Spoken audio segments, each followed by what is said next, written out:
What is up, KD Nation? It is me, Kayla D. I hope everybody is having a wonderful, fantastic day. I hope y'all miss me because I miss y'all. I have some great news, y'all. I've had a great couple of past days. One, I had my first musical performance, which was amazing.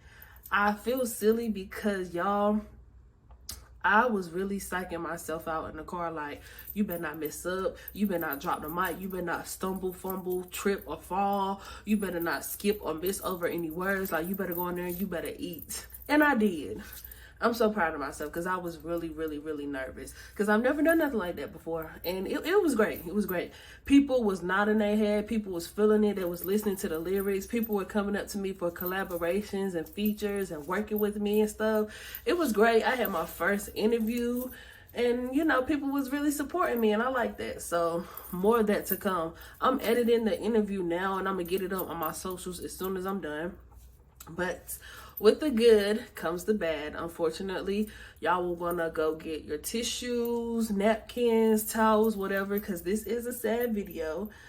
This video is about the 2 phone conversations that changed my life forever. And if y'all could guess it, because I do talk about them a lot, it is the phone conversations of my brother and my uncle's death. Okay? So, first we're going to start out with my uncle. Now, backstory behind that phone conversation, I was living in Winston-Salem at the time because I was in college, which was 3 hours away from my family and my friends, and I was up there by myself. So, my mama usually calls me at night when I get off work on FaceTime just to make sure that I get up the stairs and I get in my apartment safely. However, this night, she was somewhere that was like with a lot of people and a lot of noise, so I thought she was at my cousin's house. But she was like, no, you know, just hurry up, get upstairs, and, you know, I'll tell you when you get up there. So, you know, I'm up there, I'm in my room, you know, I'm taking off my work clothes, and she's like, you know, I need to talk about something. And before she could say anything, my dad got the phone, and he was like, Ronnie gone. And I'm like, Ronnie who? Because automatically I'm defensive. My guard is up. I'm like, nah, he can't be talking about my uncle because I just seen him last weekend when I came home. And he promised me that he was going to make it to my college graduation because he couldn't make it to my high school graduation because he had to work. Unfortunately, y'all know he did not make it to my college graduation. But he was like, yeah, Ronnie gone. And I'm like, no. So my mom gets the phone and it was something in her voice. And as soon as she opened her mouth, like, my heart broke. It cracked inside of my body. Like, I literally felt it break. She was just like, yeah, Kayla, he's gone. And I just started crying hysterically. Like, I fell to my knees. I dropped the phone and I was just crying and crying and crying because my uncle meant a lot to me. He was definitely like a second dad and I looked up to him a lot.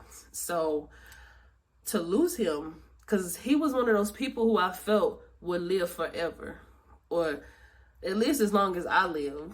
So, you know, I was just crying. I called my best friend and I was crying. My sister called me and I was still crying. My mama called me back and I was crying. Like, I was crying so hard I gave myself a panic attack, which scared my mom to death because, again, I was 3 hours away up there by myself and I'm on the phone with her hysterically crying and now I'm having a panic attack. So I'm sure she felt like it was nothing she could do. But I finally got myself together with the help of my sister and my mama because they were just on the phone like, breathe, Kayla, it's okay. We're going to get through this. Like, you know, they calmed me down. And when I got myself together, I ended up calling my brother and he came over there flying. I know y'all sad, but if it wasn't for my brother, I don't think I would have made it through the grieving process with my uncle because he made sure I was straight every single day. He called me in the morning, he texted me throughout the day, and he would call me at night before I went to sleep. Like, he was on it. He just made sure I was good, you know. Anything I needed, he was there. So it broke my heart when 5 months later in September, I got another phone call. It was from a mutual friend for me and my brother. And she was just like, Kayla, we need to talk. She's like, well, I need you to sit down first. And I just really couldn't take any more bad news, y'all. I was just like, what is it? She was like, before I tell you, because we were on FaceTime as well. She was like, I need you to sit down. So I sat down and she was just like, Michael's gone. And I'm like, Michael who? Because I know you're not talking about my brother. You can't be talking about my brother. And a side note from that, y'all, unfortunately, me and my brother were not talking at the time. I had graduated college and I had a graduation party and he was not there. And he didn't tell me why. He didn't say nothing. He just didn't show up. So me being the petty sister that I was, because I could have easily just called him and asked him why, I was just like, I'm not going to talk to him. So not knowing that 2 weeks later he would get into a car accident with his dad, and both of them died instantly because an 18-wheeler hit him. So, you know, that week I was texting him. He wasn't responding because I thought he was mad at me because I was mad at him. But no, he was dead the whole week. And nobody said anything because they didn't think I was strong enough to take it. But finally, my friend, she called me and she told me, and I, again, broke down crying hysterically. Like I couldn't catch my breath. Panic attack over again. And my mom, I called her and she calmed me down. And I think that was the cherry on top for me. Like, that conversation definitely was the thing that sparked my depression, because after that, I stopped talking to people. I stopped going places. I started drinking and smoking real heavy. And sometimes I would call out of work because, you know, I ain't had the strength to leave my house, let alone fake like I was okay for a couple of hours. My brother was the one that was there for me when I needed somebody during the grieving process of my uncle. But here I am thinking, like, now who gonna be here for me because he's no longer here? And I'm not gonna lie to y'all, I ain't gonna sugarcoat nothing. It was bad. It was really bad. I would put myself in situations with people who I knew was no good for me, but because I needed somebody so bad, I needed that person there for me, I stayed. And it was just like a downward spiral.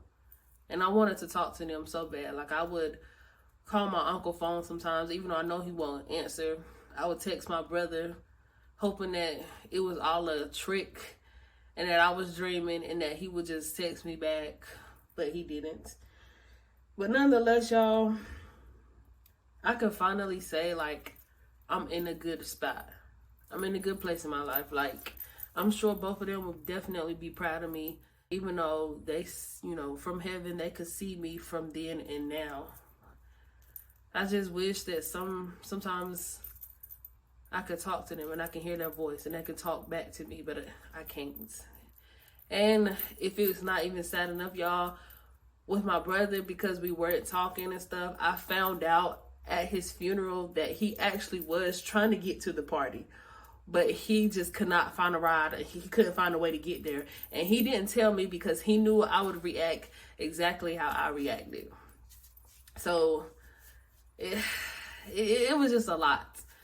It was a lot to cope with. It was a lot to wrap my head around. And when I finally got myself back together, which is, let's say, the end of last year and beginning of now, is definitely my turnaround period. When I really started to make my peace with every situation. Because I know, even though we were in a bad place, I know he knew I loved him and I would do anything for him as he did for me. And I'm sure both of them would be proud of who I am today, because I was really in an extremely low and dark place in my life. But God be to glory, I am still here, which is why I, founded and I built KD Nation. I'm building it now. KD Nation was solely built off of healing, music, and lifestyle. The three things that definitely contribute to my happiness and my smile. And if I could do that for myself, because I now have the ability to put a smile on my face, even though neither one of them are here, I want to do that for somebody else. I want to be that light at the end of a tunnel, because I didn't think I was going to make it out, but I did. God be to glory with him, with my family, with my friends, and with me actually believing in myself. Here I am. And I just want to be there to help somebody else if they need it. That's why I'm building KD Nation. That's why I'm having everything put together. I'm going to get a website made. I'm gonna get the company officiated. Like, I want to be there for somebody, because you cannot do it on your own. I don't care what all the videos and the TikTok say. When you are in your depression battle, you cannot do it by yourself. Everybody needs that one person that they can talk to, that they can come to a judgment-free zone. And I want to be that for y'all. So I love y'all, Katie Nation. This is only the beginning for us. And we're going to do this thing together, because I'm not in this alone. I got y'all and y'all got me. I love y'all, Katie Nation. Have a great day. 'Cause baby, we always on the vibe. Oh, yeah.